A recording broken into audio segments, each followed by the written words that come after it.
Welcome to Massive Beers. My name is Matt. We do the beer stuff here. More Oakflower up in this piece, and former the Rootstock. Yeah, this be a um, Citra and New Zealand hopped in Cascade. Citra plus, and it's weird when they do it like that. It's a Citra plus New Zealand Cascade. Oh, New Zealand cask. I get what you're laying down there. I'm confused. The beer isn't. So it is a Citra New Zealand Cascade hopped 6.5% hazy IPA. Do we get? They date their cans, don't they? Don't they do some little stamping? They may actually do it on the 4-pack holders in this, but I know this is fresh because I picked this up from Oakflower. And that's pretty much it. That's all they do. They're in like the Morris Plainsy, Millington area in New Jersey. Label wise, it's what Oakflower does. I could take or leave their labels. They're fine. They're better than fine for me. I dig on them. But the one thing I like is they're very unique. So when I see them out of the brewery on a shelf somewhere, very easy to spot. Here we go. Give it a crack. Give it a whirl. See what a sucker lands. Yeah. Oakflower. I went there for the opening day of Premier League. Arsenal winners 1-0 versus Manchester United, which I thought was really awesome until Manchester United lost today to fourth league. What was it Grumbly? So now I don't know. I would go back because they host Premier League games, and I was like, I have somewhere to go for Premier League games. Not super close, but I'll do it. They just opened a chapter of Arsenal Supporters Club in Lehigh Valley. Gotta go there. Closer. Support my locals. Beer wise, yeah. I mean, it looks like a really nice hazy pale, to be honest with you. It just has this kind of like soft, kind of opaque edged kind of creaminess to it. Pinky finger, white as white could be head, and it looks like it has a density to it without being like crazy over the top, kind of thick, turbid, if you will. Let's give it a whirl. Let's give it a nose.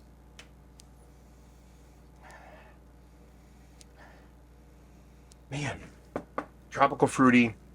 There is a resonance to this.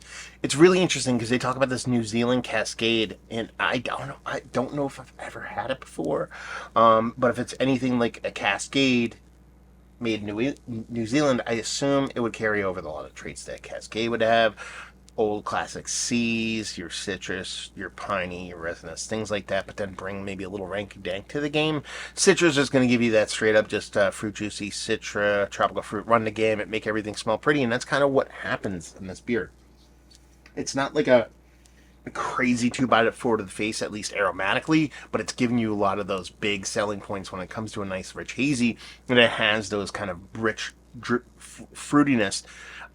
Mainly what I think is coming from that citra, but the really star of the show here could be in the taste is that New Zealand Cascade, because I get this kind of little kind of creepily kind of dancing around the edges of something that could be a little mean mug, a little ranky dank, a little bit more forceful. Let's find out. Cheers, y'all.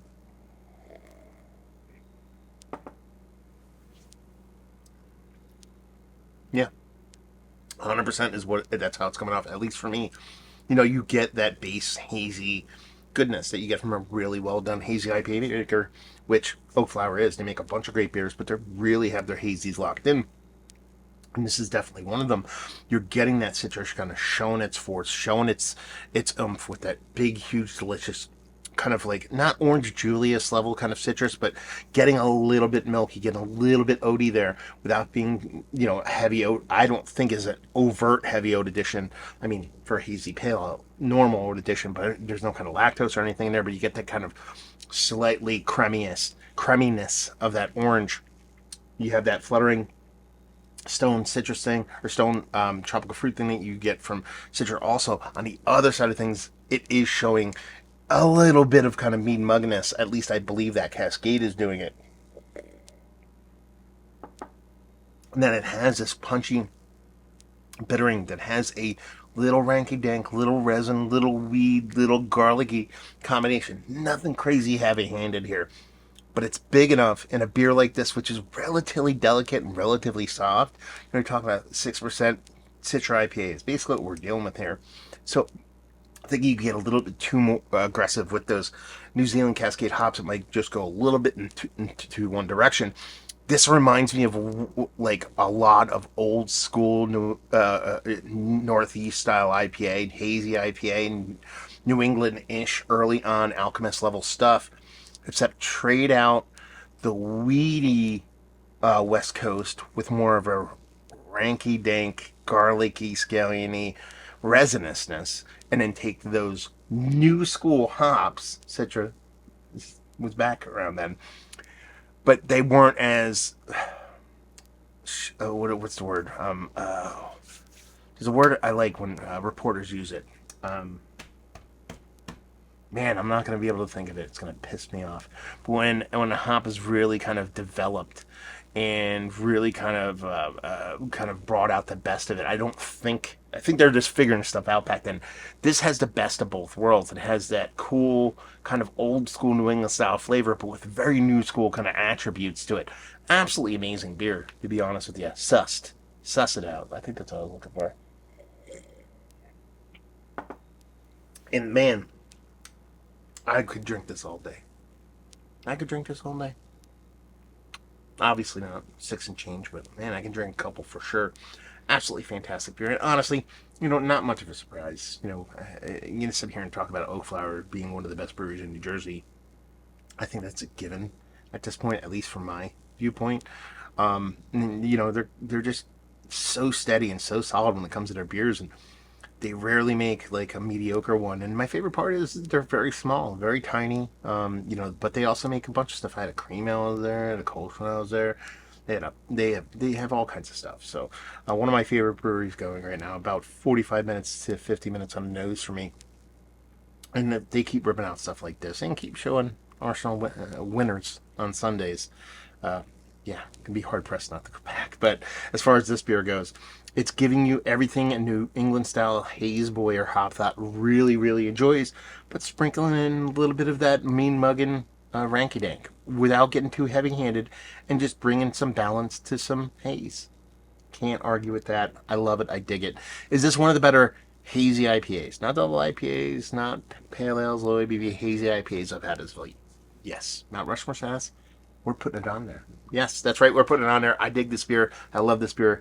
The only thing I hate about this beer is I have one can and it's 12 ounces. Let's see. Value and availability. They're a little bit pricey. I mean, small boutique brewery. You're talking about a 4 pack that's going to be $18. You're like, oh, not too bad. Hazy IPA, $18. Boutique brewery. 12-ounce cans, not pounders. So keep that in your little brain sack back there. But I don't mind it, honestly. They make such great breweries and they're so small. We need to support places like this so they stay open. Leave you with, if you like what we like this. If you like New England haze, ain't afraid of a little bit of bittering, and really enjoy top-notch hazies, you will love this. So there you go. Reviewing the books. Hopefully you guys enjoy it. Oakflower, have you been to the brewery? Have you had their beers? Have you had this beer? Let's talk about it below. There you go. Check me out on the social media stuff. Beer Massive, Massive Beers, all that fun stuff. Hopefully you guys enjoyed the review. Hopefully drinking local haze. Hopefully see you next time. Cheers.